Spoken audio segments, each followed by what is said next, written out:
আহলে বাইতের উপর দুরুদ না পড়লে নামাজ হবে? কেউ যদি বলে নামাজের মধ্যে আত্মাহিয়াতে বসছি, এখন আমি দুরুদ পড়ুম কিন্তু আলে মোহাম্মদ কমু না, আল্লাহ বলবে তোর নামাজ আমি নিমু না। ঠিক কিনা?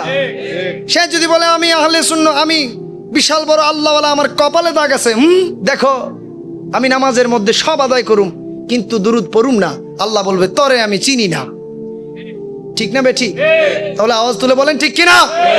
যদি কেউ বলে আমার নামাজ, আমার সমস্ত রাত আমি নামাজ পড়তে পড়তে কাটিয়ে দেই, কাবার সামনে দাঁড়ায় আমি নামাজ পড়ি, আমার নামাজের চোটে আশেপাশের বিদ্যুৎ 14 বার আইয়ে আর যায়, আইয়ে আর যায়, পুরা কোরআন আমি তিলাওয়াত করে ফেলি, এমন নামাজ আমি পড়ি কিন্তু নামাজের মধ্যে আমি আল্লাহর নবীর আহলে বাইতের উপর দুরুদ পড়তে চাই না, রাজি না, আল্লাহ তাআলা বলবে তোর মতো ছাগল আমার দরকার নাই, আমার রাসূল আমার কাছে বড়, তোর মতো ছাগলের আমি মুমিন মনে করি না। বলেন ঠিক কিনা? আরো জোরে বলেন ঠিক কিনা? এইগুলা মুমিনের কাজ না, এগুলা ছাগলের কাজ।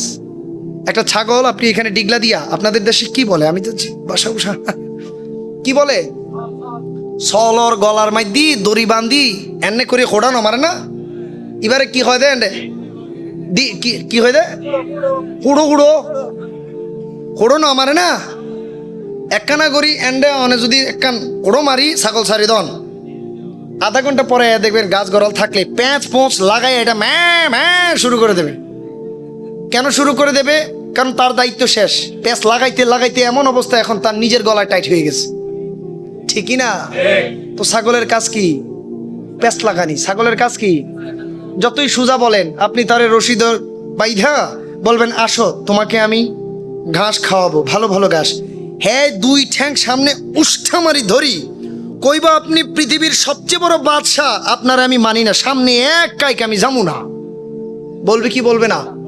যতই আপনি সিরাতাল মুস্তাকিম দেখান, এই বাতিল ওগল হচ্ছে পাক্কা ছাগল, যেই ছাগলগুলার গলার মধ্যে রশি বাইন্দাও যদি সহজ সরল পথের মধ্যে আপনি টানেন, দেখবেন উঠতে পড়ে এইভাবে খোটা মারি বলবেন না আমি যাবো না, আমি বামার দিমুই দিব। ঠিক কিনা? বলেন ঠিক কিনা?